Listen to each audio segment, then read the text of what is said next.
Hello viewers welcome back to my channel. ఇక్కడ టమాటా pickle వచ్చేసి ఎండబెట్టే పని లేకోకుండా ఎక్కువ రోజులు 6-8 మంత్స్ ఏ విధంగా స్టోర్ చేసుకోవాలి, అదే విధంగా పక్కా మెజర్మెంట్స్తో ఏ విధంగా ప్రిపేర్ చేసుకోవాలైతే చూసేద్దాము.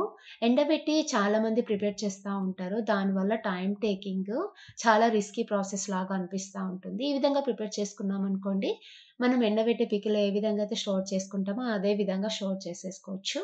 అదే విధంగా ఇక్కడ ఒక మంచి నైట్ క్రీమ్ అయితే షేర్ చేస్తాను.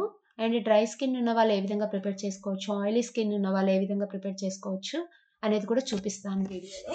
వీడియో అయితే ఎక్కడ స్కిప్ చేయకోకుండా ఎండ్ దాకా చూసేసేయండి. ఫస్ట్ మనం టమాటో పికిల్ ఏ విధంగా ప్రిపేర్ చేసుకోవాలో అయితే చూసేద్దాము. ఇక్కడ 2 కేజెస్ వరకు నేను టమాటా పండ్లు తీసుకున్నాను. నీట్‌గా వాష్ చేసేసుకొని ఎక్కడ తడి లేకోకుండా అయితే తూర్చేసుకోవాలి. బాగా మంచిగా పండిన టమోటాస్ అయితే తీసుకోవాలి.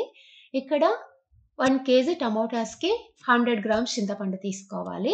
ఈ లెక్క ప్రకారం అయితే 2 కేజెస్ టమోటాస్‌కి 200 గ్రామ్స్ చింతపండు తీసుకోవాలి. అదే విధంగా ఒక 200 గ్రామ్స్ దాకా వెల్లుల్లి తీసుకోవాలి. అదే విధంగా 200 గ్రామ్స్ దాకా సాల్ట్ తీసుకోవాలి. 200 గ్రామ్స్ దాకా రెడ్ చిల్లీ పౌడర్ తీసుకోవాలి. ఈ విధంగా చెప్పాలంటే ఒక కేస్‌కొచ్చేసి 100 గ్రామ్స్ చింతపండు, 100 grams salt, 100 grams red chilli powder, 100 grams వెల్లుల్లి. నేనిక్కడ 2 కేజెస్ టమాటాస్ తీసుకున్నా కాబట్టి అన్నిటిని 200 గ్రామ్స్ దాకా అయితే తీసుకున్నాను. తీసుకున్న తర్వాత ఒక కడాయి తీసుకొని కడాయిలో చింతపండు, టమోటా పండ్లు వేసేసి బాగా అయితే బాయిల్ చేసుకోవాలి. టమోటాస్ అన్నీ బాగా స్మాష్ అయ్యి వాటర్ అన్నీ ఇంకిపోయేంత వరకు అడుగంటకోకుండా కలుపుతూ అయితే బాయిల్ చేసేసుకోవాలి. ఈ విధంగా బాయిల్ చేసేసుకొని పక్కన పెట్టేసుకోవాలి. అది చల్లారేంత వరకు పక్కన పెట్టేసుకొని, ఆ టైంలో మనము ఇక్కడ పౌడర్ ప్రిపేర్ చేసేసుకోవాలి. అందుకొరకైతే ఒక చిన్న కప్పుతోని 1/2 కప్పు మెంతులు, 1/2 కప్పు ఆవాలు, చట్నీ ఆవాలుంటాయి కదా! అవి బాగా మీడియం ఫ్లేమ్‌లో పెట్టుకొని, బాగా రోస్ట్ చేసేసుకొని, ఈ విధంగా పౌడర్ ప్రిపేర్ చేసేసుకొని పక్కన పెట్టేసుకోవాలి. అదే విధంగా మనం ఇందాక ప్రిపేర్ చేసుకున్నటువంటి పేస్ట్‌ని కొద్దిగా మిక్సీలో వేస్తూ గ్రైండ్ చేసేసుకోవాలి. ఎవరికైనా రోల్ ఉందనుకోండి, రోట్లో వేసి రుబ్బుకోండి. చాలా అంటే చాలా బావుంటుంది. టమోటాస్ కంప్లీట్‌గా స్మాష్ అవ్వకోకుండగా అక్కడక్కడ పలుకులాగా ఉండిపోతాయి. ఆ విధంగా ఉందనుకో చట్నీ చాలా బావుంటుంది. బట్ పాసిబిలిటీ లేనప్పుడు ఇంక ఈ విధంగా మిక్స్‌కేసుకోవాల్సిందే తప్పదు.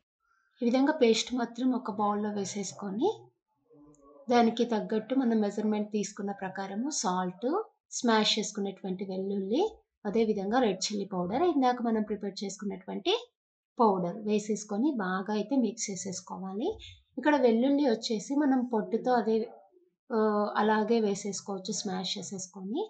బట్ ఇష్టం లేని వాళ్ళు పొట్టు తీసేసి కూడా వేసేసుకోవచ్చు. అది ఎవరి చాయిస్. బట్ పొట్టుతో అలాగే వేసుకుంటే టేస్ట్ బావుంటుందనైతే చెప్తుంటారు కదా! ఈ విధంగా అయితే మొత్తం ఎక్కడ కూడా లంప్స్ లేకోకుండా అయితే మిక్స్ చేసేసుకోవాలి బాగా. ఇక్కడొచ్చేసి రెడ్ చిల్లీ పౌడర్ వచ్చేసి కొద్దిగా లైట్‌గా వైట్‌గా ఉంది. నేను ఇంటి దగ్గర ఓన్‌గా ప్రిపేర్ చేసుకొచ్చుకున్నదే. బట్ ఎవరికైనా పాసిబిలిటీ ఉంటే ఇంకా మంచి రెడ్ కలర్‌లో ఉన్న చిల్లీస్ అయితే ప్రిఫర్ చేయండి. అప్పుడు చట్నీ మంచి కలర్ వస్తుంటుంది.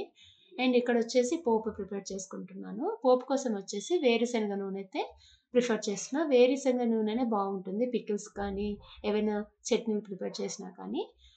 ఆయిల్ హీట్ అయిన తర్వాత 2 టేబుల్ స్పూన్స్ శనగపప్పు, 2 టేబుల్ స్పూన్ మినపప్పు, అదే విధంగా 1 స్పూన్ వచ్చేసి ఆవాలు, అదే విధంగా 1 టేబుల్ స్పూన్ వచ్చేసి జీలకర్ర అయితే యాడ్ చేసేసుకోవాలి. ఫస్ట్ ఈ మినపప్పు, పెసరపప్పు యాడ్ చేసిన తర్వాత అవి కొద్దిగా ఫ్రై అయిన తర్వాత జీలకర్ర, ఆవాలైతే వేసుకోవాలి. ఇవన్నీ బాగా ఫ్రై అయిన తర్వాత లాస్ట్‌లో ఈ విధంగా బాగా చిన్నగా చుంచుకున్నటువంటి ఎండుమిర్చి అయితే పోపు ఎక్కడ కూడా మాడిపోకోకుండగా లో ఫ్లేమ్‌లో పెట్టేసుకొనైతే ప్రిపేర్ చేసేసుకోవాలి. పోపు ఎంత బాగా కుదిరితే చట్నీ అంత టేస్టీగా ఉంటుంది. మంచిగా ఒక లైట్ బ్రౌన్ కలర్ వచ్చేలాగా అయితే ప్రిపేర్ చేసేసుకోవాలి. ఈ విధంగా ప్రిపేర్ చేసుకున్న తర్వాత ఆయిల్ కంప్లీట్‌గా చల్లగా అయిన తర్వాత మనం ఇందాక ప్రిపేర్ చేసుకున్నటువంటి పేస్ట్‌లోకైతే యాడ్ చేసేసుకోవాలి. యాడ్ చేసేసుకొని బాగా అయితే కలుపుకోవాలి. కొన్నిసార్లు మనము మొత్తం పోపు ఒకటేసారి పెట్టేసుకోకోకుండగా, ఈ విధంగా పేస్ట్ ప్రిపేర్ చేసేసుకొని, ఒక గ్లాస్ కంటైనర్‌లో పెట్టేసి ఫ్రిడ్జ్‌లో అయితే స్టోర్ చేసుకోవచ్చు. ఈ విధంగా స్టోర్ చేసేసుకొని, మనకెప్పుడైతే చట్నీ అవసరం అనిపిస్తుందో, చిన్న కంటైనర్‌లో తీసేసుకొని, అప్పటికప్పుడు పోపు ప్రిపేర్ చేసుకొని పెట్టుకున్నామంటే కూడా చాలా బావుంటుంది. కొంతమందికి ఒకటేసారి ఆయిల్ వేసేసి ఫ్రిడ్జ్‌లో స్టోర్ చేసేసుకుంటే, డేస్ గడిచే కొద్దీ ఆయిల్ స్మెల్ ఒస్తుంది చట్నీ అనైతే ఫీల్ అవుతుంటారు. అలా అనిపించినప్పుడు ఈ విధంగా ట్రిక్ అయితే ఫాలో అవ్వండి. ఈ విధంగా బాగా కలిపేసుకున్న తర్వాత ఒక ఎయిర్ టైట్ గ్లాస్ కంటైనర్‌లో పెట్టేసుకోవాలి. ఆ కంటైనర్ వచ్చేసి ఎక్కడ కూడా తడి లేకోకుండా అయితే చూసుకోవాలి. ఈ విధంగా స్టోర్ చేసేసుకొని ఫ్రిడ్జ్‌లో పెట్టుకున్నామనుకోండి 6-8 మంత్స్ అయితే ఈజీగా అయితే యూజ్ చేసుకోవచ్చు. అదే విధంగా మనం రోజు వాడుకోవడం కోసం ఒక చిన్న కంటైనర్‌లో అయితే స్టోర్ చేసేసాను. చాలా అంటే చాలా బావుంటుంది. డెఫినిట్‌గా ట్రై చేయండి. అండ్ ఈ విధంగా ఉడకబెట్టుకొని చేసే చట్నీలోనే ఇంకో రకం గూడా చూపిస్తాను నెక్స్ట్ ఫ్యూచర్ వీడియోస్‌లో అయితే. అండ్ ఇక్కడ వచ్చేసిన తర్వాత మనం ప్రిపేర్ చేసిన బౌల్‌నయితే ఊరికే వదిలిపెట్టాం కదా! ఏ పికిల్ పెట్టినా కానీ ఆవకాయ కానీ, అదే విధంగా ఉసిరికాయ కానీ, అండ్ చికెన్ పికిల్స్ కానీ పెట్టినప్పుడు ఈ బౌల్‌ని ఊకే వదిలిపెట్టాం కదా! దాంట్లో వేసుకొని తింటే ఆనందమే వేరు. అండ్ దాంట్లో అయితే కొద్దిగా వేడి వేడి అన్నం వేసేసుకొని, కొద్దిగా నెయ్యి వేసేసుకున్నామనుకోండి చాలా అంటే చాలా బావుంటుంది. మా పిల్లలు తిని రివ్యూ ఇస్తున్నారు. మా బాబుకి షై ఎక్కువైపోయింది. "ఏంటి నాన్న టేస్ట్ ఎలా ఉందంటే" టేస్ట్ చెప్పేదానికి బదులు కెమెరాకి చూసి షై చేయడం ఎక్కువైపోయింది. అదే విధంగా మా పాప కూడా "మమ్మీ బావుంది మమ్మీ, బావుంది మమ్మీ" అని చెప్తా ఉంది. మా పాపకు కూడా షై అనేది ఎక్కువైపోయింది. వాళ్ళ అన్న ఇలా చెప్పాడని చెప్పేసి తను కూడా అలాగే చూపిస్తా ఉంది. ఏదైనా గానీ ఇంట్లో చిన్న పిల్లలున్నారంటే పెద్దవాళ్ళని చూసి చాలా నేర్చుకుంటారు. అందుకే పెద్దవాళ్ళని మనం కంట్రోల్‌లో పెట్టామనుకోండి, చిన్న పిల్లలు కూడా అదే విధంగా నేర్చుకుంటారు. ఫైనల్‌గా రివ్యూ కోసమయితే మా హస్బెండ్ దగ్గరికెళ్ళాను. మా హస్బెండ్ ఏది రివ్యూ చూసి ఆయన బావుందంటే బావుందన్నట్లు, బాలేదంటే బాలేదన్నట్లు ఫీల్ అవుతుంటా ఎప్పుడైనా గానీ. ఆయన బావుందంటే అప్పుడే నేను సాటిస్ఫై అయితే ఎంతమంది బావుందని చెప్పినా గానీ ఐయామ్ నాట్ సాటిస్ఫైడ్. ఎందుకో అది అర్థం గాదు. ఎప్పటినుంచి కూడా అది అంతే. ఆయన బావుందంటే ఎంతమంది ఓకే అని అన్నా గానీ పెద్ద పట్టించుకోను. అదెందుకో అలా అలవాటయిపోయింది నాకు. అండ్ ఫైనల్‌గా అయితే మా హస్బెండ్ కూడా బావుందని చెప్పేసారు. అండ్ టమాటా పికిల్ అయితే అయిపోయింది. తర్వాతయితే ఒక మంచి ఫేస్ క్రీమ్ అయితే చూపిస్తానని చెప్పాను కదా! Night face cream. అండ్ అందుకొరకైతే అలోవెరా జెల్ తీసుకోవాలి. అలోవెరా జెల్ వచ్చేసి ఒక 3-4 టేబుల్ స్పూన్స్ తీసుకోవాలి. ఎప్పుడైనా అలోవెరా జెల్ వచ్చేసి ఈ విధంగా వైట్ కలర్ తీసుకోండి. గ్రీన్ కలర్‌లో ఉన్నదైతే తీసుకోవద్దండి. దాంట్లో కలర్స్ యాడ్ చేసేసుంటారు.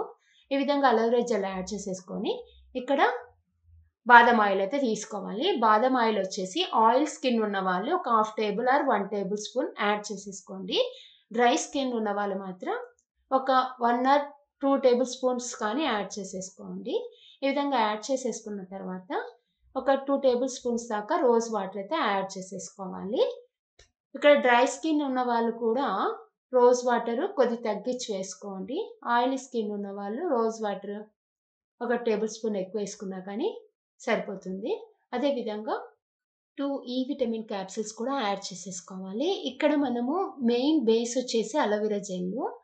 అలోవెరా జెల్లు ఎంత క్వాంటిటీ తీసుకుంటుంటామో దాన్ని బట్టి మనము వీటిని యాడ్ చేసుకోవాల్సి ఉంటుంది. మనమే అలోవెరా జెల్ క్వాంటిటీ పెంచినామనుకోండి వీటన్నిటి క్వాంటిటీ కూడా ఇంక్రీజ్ చేసుకోవాల్సి ఉంటుంది. ఈ విధంగా అయితే బాగా అయితే బీట్ చేసేసుకోవాలి మంచి టెక్స్చర్ వచ్చేంత వరకు.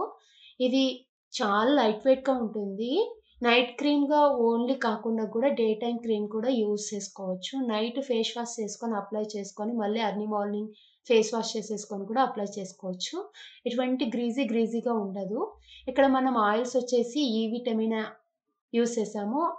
బాదం ఆయిల్ యూజ్ చేసాం కదా! అవి పెద్ద గ్రీజీగా ఏమి అనిపించదు. ఈ విధంగా అయితే ప్రిపేర్ చేసేసుకొనైతే యూజ్ చేయండి. చాలా మంచిగా యూజ్ అవుతుంది. ఏదైనా ఇమ్మీడియేట్‌గా రిజల్ట్స్ రావు. మినిమమ్ 3 మంత్స్ అన్నా యూజ్ చేయాలి. నాకు చాలా బాగా అనిపించింది. డెఫినిట్‌గా ట్రై చేయండి. టమాటా పికిల్ కూడా ట్రై చేయండి. నచ్చినట్లయితే లైక్ చేసి సబ్స్క్రైబ్ చేసేసేయండి.